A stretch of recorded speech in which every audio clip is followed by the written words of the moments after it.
Hello friends, and welcome to TurtleQueenGaming, and back to Nicole. I believe we are about to go to a scene. Yes! I remembered correctly. The only thing I've built up is my clues, so I obviously need to get, on studying and stuff. This is the building my professor mentioned. I think. Maybe. I'm standing outside of a tall school building, one of the newer ones, judging from its appearance. Apparently, my professor's lab is located inside here somewhere.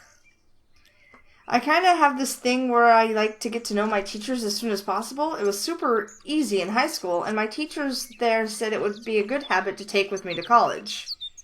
But apparently, you can't go talk to your professor whenever you want. You have to wait for this thing called office hours and go talk to them. That happened in high school, too. I mean, teachers are incredibly busy anymore. I was able to meet with my other three teachers, but my bio professor apparently had some weird meeting to go to. So after asking, pestering through emails about him about talking, he agreed to meet with me. Well, I'm sure that he probably didn't think that it was important to meet with a student that wasn't struggling. And if you're not super interested in going into the science career, I can see why he wouldn't really be worried about meeting you. So I'm guessing we're going to run into Damn, I'm never gonna remember that poor kid's name. Pharmacy guy. The only catch is that I have to swing by his lab instead of his office. I guess he works during this time. It's pretty nice of him to meet with me even though he's busy. Yeah, at least he put up with you. Maybe all those emails had something to do with it. I have the room number of his lab, so finding it is a matter of following directions on the lobby map. After a few flights of stairs and some number of halls, I finally reach what has to be my professor's lab. Quietly, I slide the door open and peek my head inside. Wow, it's really clean in here. It's a lab, so I hope so. Black surface lab stations are lined down the middle of the room, and on the right are two fume hoods with different colored knobs. I feel like a fish out of water in here. I don't know what anything is. I do. I really liked biology classes and chemistry, although for some reason none of my chemistry experiments ever did what they were supposed to. And my professor was like, I don't know what to tell you. The liquid's supposed to turn from blue to green, and for some reason you have yellow, and I have no idea why. That's basically the sum of all of my chemistry classes. The two students in lab coats and goggles are working at the lab station, and a girl happens to look over when I walk in. She makes a face like I'm a wet dog just coming out of the rain. Am I not wanted or something? Can I help you? Obviously, she's talking to me. Oh yeah, I was looking for Professor Garver. Is he here right now? He stepped out for a bit. He needed to get something from the lab storage downstairs. The girl gives me a look from head to toe. Who are you exactly? I'm not here to steal your assistant job, just calm the fuck down. She's in one of Garver's classes. Oh, Jeff, that's his name. Thanks, Jeff.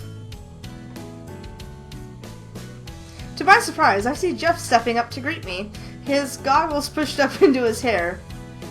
He gives me a small wave and a smile as we lock eyes. He did say that he had a position in this lab, now that I think about it. He might be a while, so if you don't mind, I can take care of you while you wait. He looks to his fellow lab partner and tilts his head. No problems with that, right?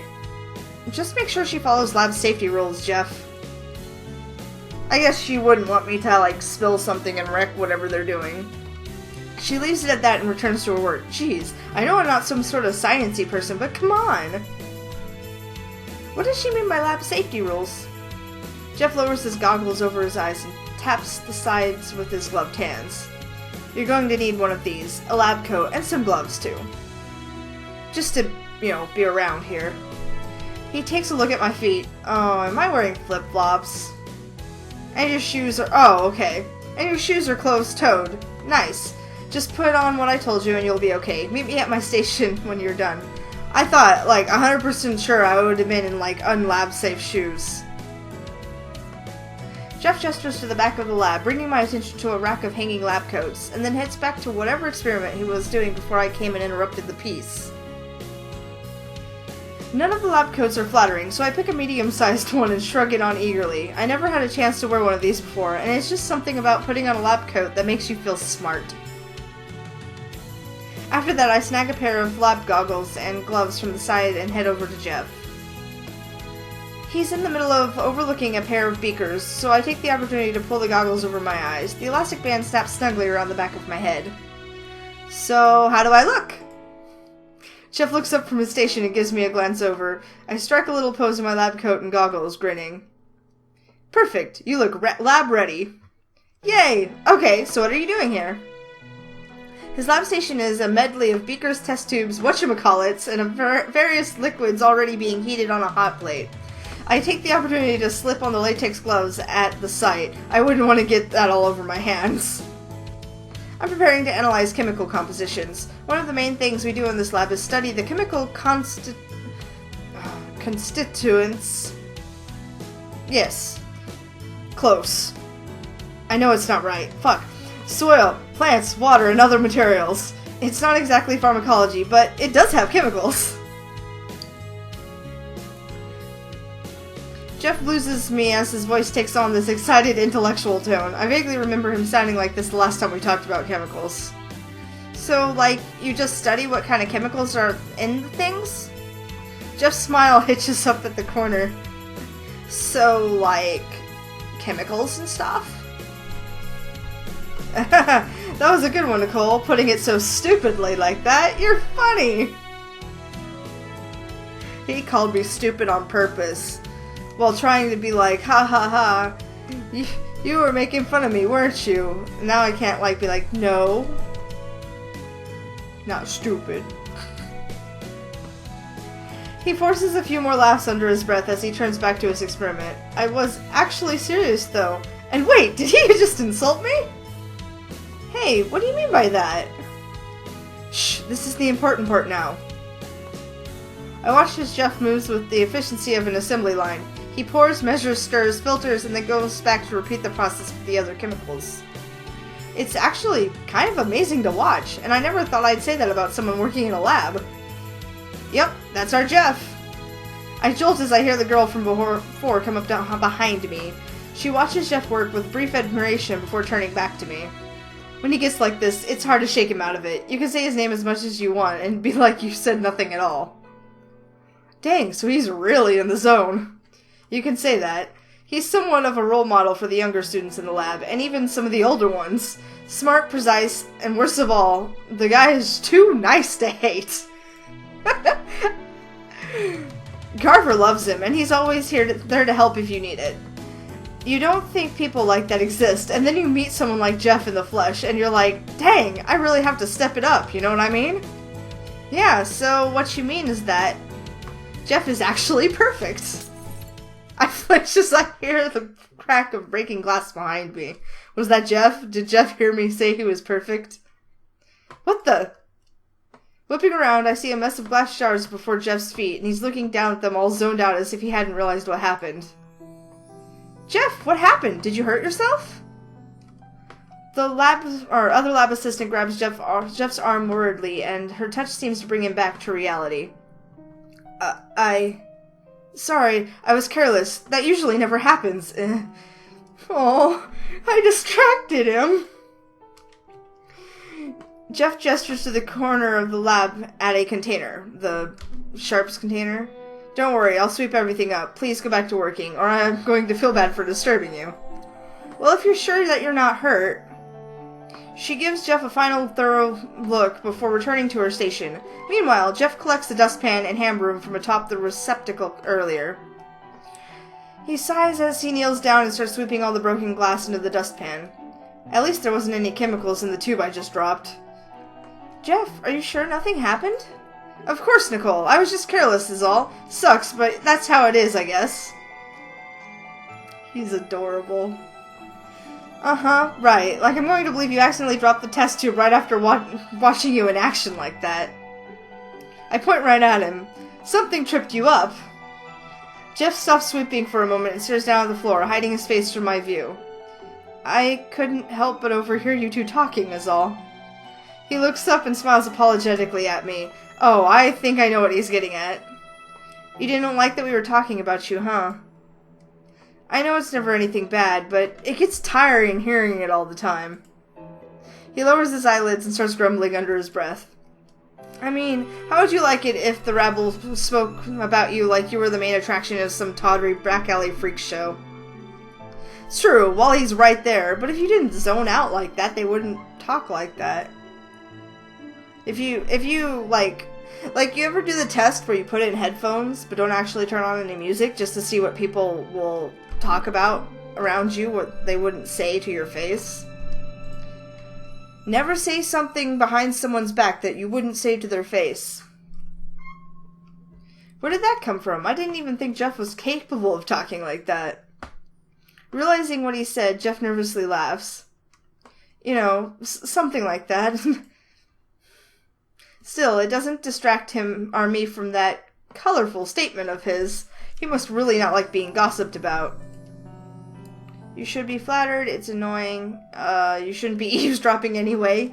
You're talking about him right there, what? I'm gonna go with it's annoying. Yeah, I wouldn't like it either if people talked about me all the time. I tapped my chin a few times and thought, would Jeff mind if I told him this story? Well, at the very least, he's not alone in this. Actually, I know how it is to be talked about like that. Ugh. Like, back when I was in high school, people used to talk about me all the time. Not to brag. Seriously, I'm not.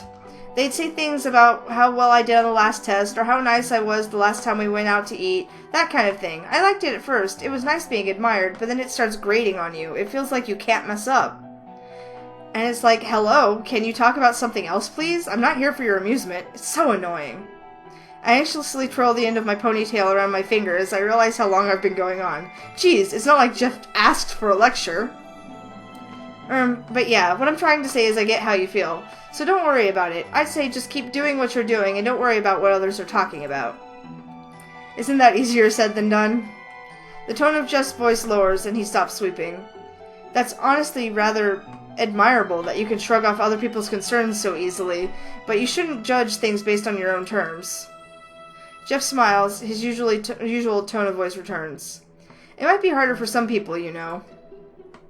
The sudden change frazzles me. Okay, I can't be imagining this. It's like Jeff turns into a different person sometimes.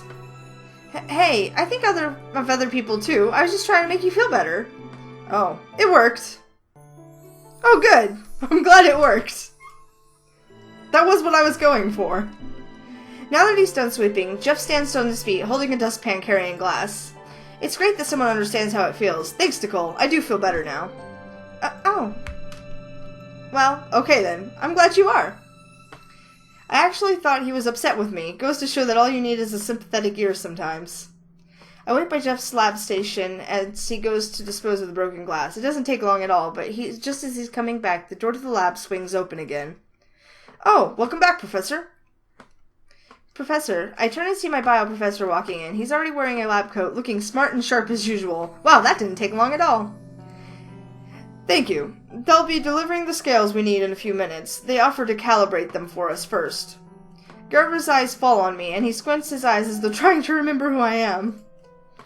I don't believe we've met before. Are you the new intern? Oh, no. Science isn't really my thing. I'm Nicole Grave. The girl with the emails? Garver makes a face like I just brought back several uncomfortable memories. Geez, sorry, guy. At least you won't forget me now. You're a tenacious girl, I'll give you that. You'll go far if you keep that up. Sorry, I just really wanted to talk to you before we got too far into the course. No, don't apologize. I do wish that more students were as proactive as you are. Garver looks over my shoulder, presumably at Jeff. Ah, I see Mr. Ryan took you under his wing in the meantime. Yeah, Jeff's been keeping me company. He taught me what to wear in the lab, and what you guys do in here. Sounds pretty important. But way over my head, I silently add. As expected from Mr. Ryan. But if he doesn't mind, I'll be happy to spend some time speaking with you, Nicole. I'll make sure the scales go to the proper areas, Professor. Leave it to me. Excellent. Right this way, Nicole. We can talk more in the back. Great. I have a few questions. I'm about to head to the lab's back room, but I stop and turn back to Jeff first. Thanks for keeping me company, Jeff. It would have been weird just standing here all by myself. Jeff smiles and offers a small nod. My pleasure, Nicole. Yeah, you're pretty cool, Jeff. I smile back and leave the professor... I smile back and leave with Professor Garver so Jeff can get back to work. I know that small accident with the test tube was partially my fault. Jeff made it sound like this happens to him all the time. I feel so bad. I wish I could help. There has to be something I can do. Well, I don't know what, but maybe I'll figure out something eventually. Even guys like Jeff need help every now and then. Alright, that was interesting. I think,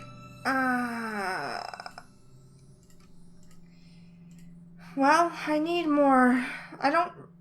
Studying doesn't really work. Like, well, I guess if I do homework, it does say that it goes up as you do homework. Oof, killed my morale, though.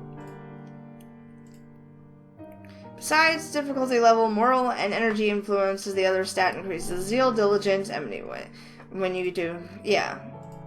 I knew that. Regular day in class. Chandra isn't back when I get to our room. I'm actually kind of grateful since today has got me beat. Nap time! I shrug my shoulders bag off to the floor, kick off my shoes, then fall face first into my mattress. It's so comfy. I really need this. I drift off, hugging my pillow under my chin. It's like nothing can ruin this for me. I am slowly approaching perfect comfy. And my phone. It's never that easy, though. I groan as my phone starts buzzing in my pocket. I was so tired that I didn't bother taking it out. Grumbling with my face still in the pillow, I dig my pocket for my phone. I'm gonna kill them. I look at the caller ID with squinted eyes. Hi, Mom! Oh, just kidding. It's my mom. I sigh as I debate if I should answer or not. On one hand, I have a good excuse. I was taking a nap. On the other hand, my mom probably wouldn't care. I answer the call and place my phone to my ear. Hello? I roll over onto my back and look up at the ceiling. Oh, so you actually did remember you have a mom. Thanks, Mom. Thea Marin. Thea. I think it's Thea. It's probably Thay. It's probably neither. I like Thay better. Thay Marin, single working mother of 2 who never lets me forget it. I love her, don't get me wrong, but the woman is a world-class nagger. Hi, Mom. How are you? My voice has a low, enthusiastic drone.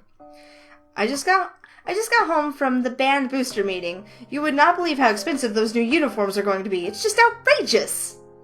Aren't there, like, fundraisers for that? Not enough, apparently. They want us to sell cookie dough now. Who do they think we are, Mrs. Plains? I hear my mom groan into the telephone receiver as she finishes complaining. How are you? Caleb really misses you, by the way. Don't tell him I told you. Aw. I sit up and cradle the phone into my place. I always was close with my little brother, Caleb. Thankfully, we didn't have that typical brother-sister relationship where he annoyed the heck out of me. I actually miss him a whole bunch right now.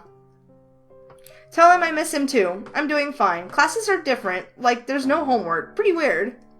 I told you that would happen when you entered college, honey. It's going to be much different from here on out. Yeah, I know, Mom. Gosh, I can handle it. Fine. It wasn't your academic performance I was worried about anyway. There's a weird pause on the other line, like my mom's thinking of how to word something. That's not normal. My mom's the type of person who just blurts out the first thing that comes to mind. We're pretty similar that way. There have been disappearances around your school, haven't there? 3 girls have gone missing? Oh, that's why she's all anxious sounding now. Yeah, I guess, but they all showed up eventually, with no memory of what happened. But they did go missing. Don't be so flippant about it, Nicole. Mom, it's not like people went missing, I'm not like people went missing. Pfft, whatever. But if I start worrying about this, I'm going to be worrying about it all the time. Just relax. There haven't been any disappearances for a while now. Just take care of yourself, Nicole. I don't want to come or get some call from the police about how you've been missing for 72 hours. Hey, don't scare me like that. I shudder at the thought and sit upright, legs crossed. I hug the pillow tightly to my chest. I'll be okay, Mom. I'll be a good girl, go to sleep on time, blah, blah, blah. If it comes down to it, I can just use those maneuvers Dad taught me. Mom sounds less than enthused. Did your father call you after he dropped you off? Your father. My mom says that like we were talking about the garbage man, or the guy who works at the financial building that takes my money for tuition. No, but he must be busy, doing dad things, whatever they are. If he doesn't call you soon, he's going to be in trouble with me. Yikes, I hope for his sake that my dad calls me soon, then. When you're in trouble with my mom, you are seriously in trouble. So, anything worrying you? Anything the matter? You're good? Mom. I'm good, yeah. I like my roommate. I've been making a few friends around school. Class is fine. I've got it all under control. Trust me. That wouldn't be the first time I've heard you say that. But okay, just be careful, Nicole. I mean it. Yes, Mom. I'm gonna hang up now. Okay, bye. I love you. Call me before you go to bed. No, I won't. Will do. Love you too. Bye.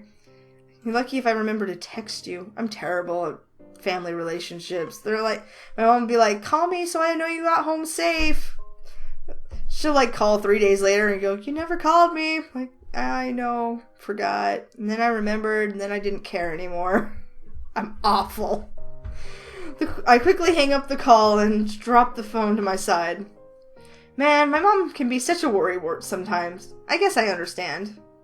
Disappearances aren't anything to make light of, like she said, but as long as I do what I am supposed to do, there's no way I'm going to get caught up in that. Like, be nosy and investigate for clues. I close my eyes and turn over to my side, hugging the throw pillow even tighter as I try to fall back asleep. I guess it wouldn't hurt to be a little extra careful. My mom worries. I mean, I suppose I can understand that. I need to increase morale, so I guess I'm going to go hang out with people? That's what happens when you do that, right? Yeah. Oof. I really need to work on my morale back. When the professor announces that class is over the day, it's like music to my ears. Anthropology is fun, and I find the material to be pretty interesting, but nothing beats having time to all to yourself. I stick my stuff in my shoulder bag and get up from my seat to head to the door. Before I get moving, I suddenly notice a person sitting at the desk next to mine. Hey, it's new guy! Excuse me. It's a guy. Astute observation, Nicole. His black hair is long enough to cover his ears and brush against the back of his neck. I can't help but notice that the ends curl up like unfurled paper. He sighs and glances up from his notepad, pushing the bridge of his glasses up as they slide down on his nose. He looks tired. I don't really blame him after that lesson. Now that I think about it, it'd be nice to have a friend from class.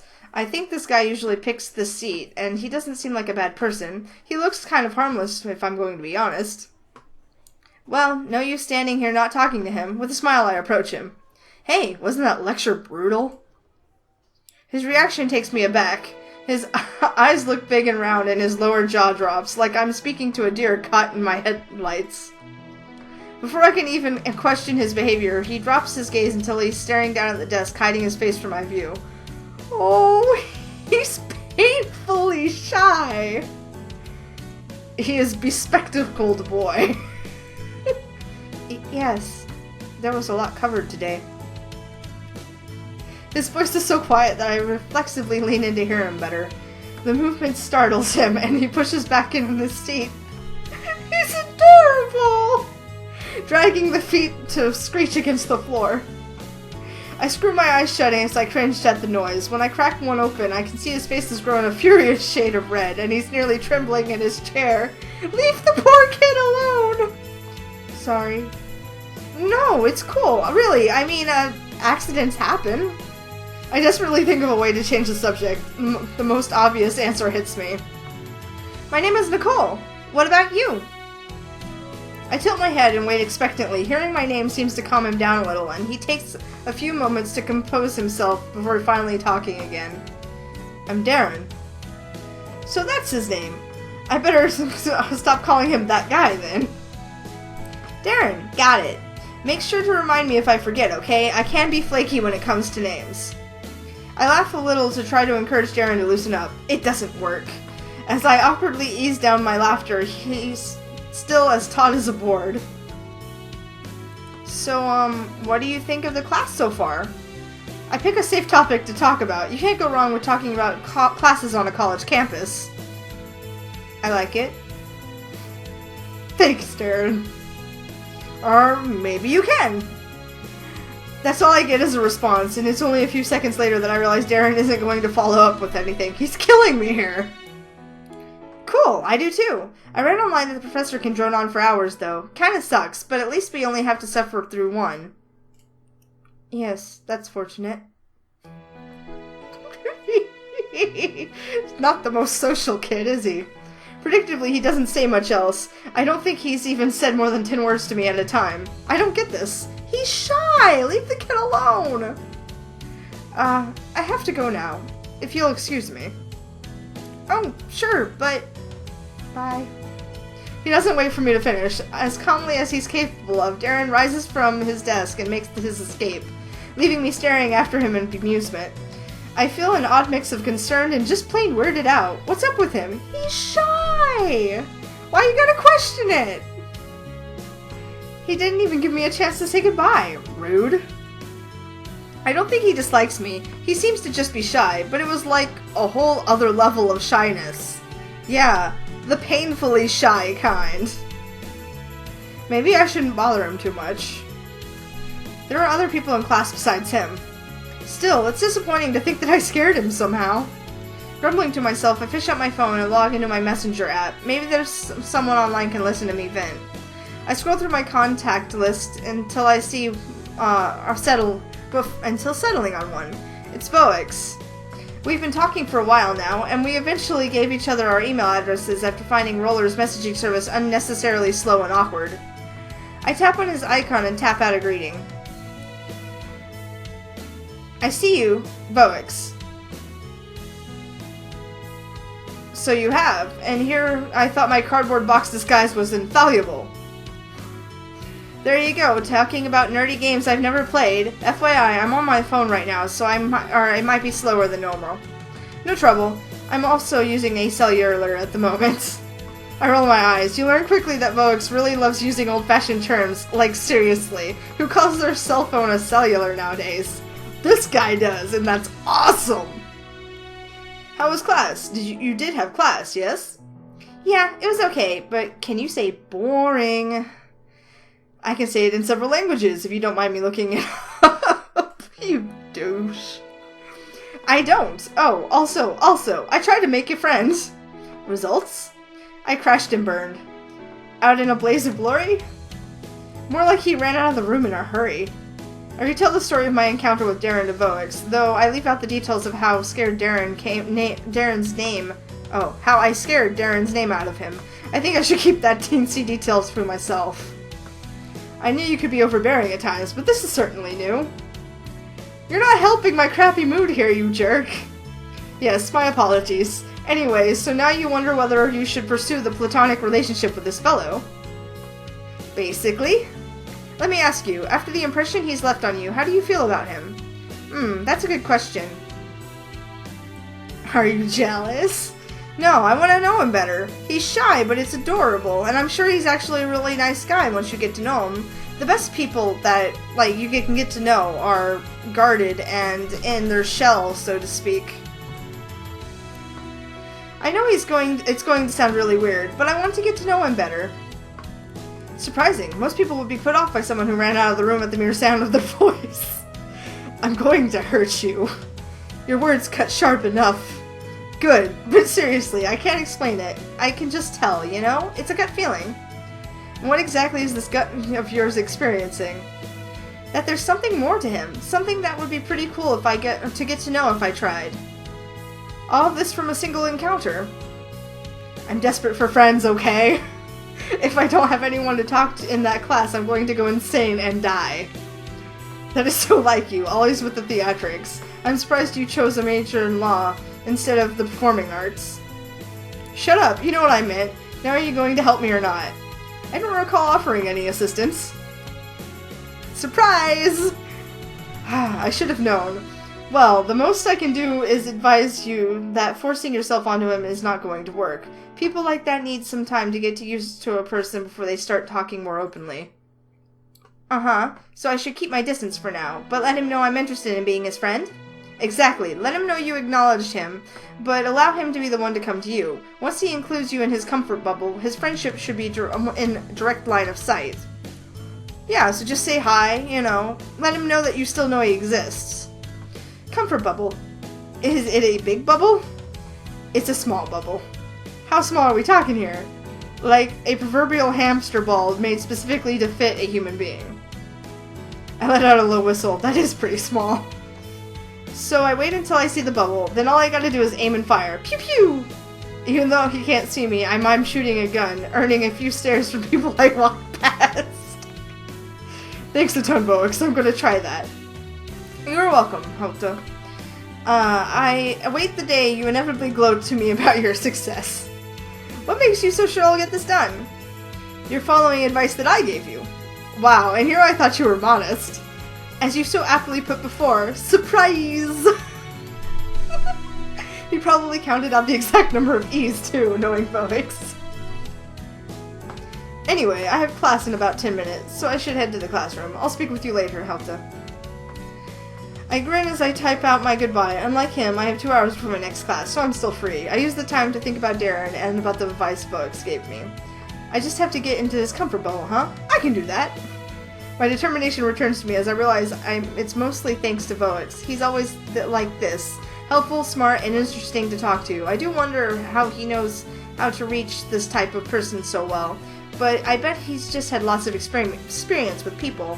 After all, he is Mr. Popular. So I'm guessing that either Darren is Boix, which I don't know why. I mean, Darren probably does want to get to know her, but I don't know. He's either like the game's version of a helpful person that Nicole just talks to give you hints, or he is actually Darren. It's a little too early to tell. I'm going to socialize so I can get some morale. There we go. Much better. Now, if I go back, I think I know I can take a bubble bath and get my morale way up. There we go. All better. Cost me some. I have $1. I am rich. Rich as shit. Alright. Tip of the day if you're running out of money. See, we must have plenty of time to get to stuff. This game, I'm assuming, is going to be pretty long-winded because, we're on day 18, but I haven't even been given a chance to earn money yet, and there's no way that you wouldn't be given a chance to earn money a little more early on in the game instead of at the end of the game. At least that's just my thought. Alright, so I think we'll continue in the next episode. So until next time, peace out, y'all.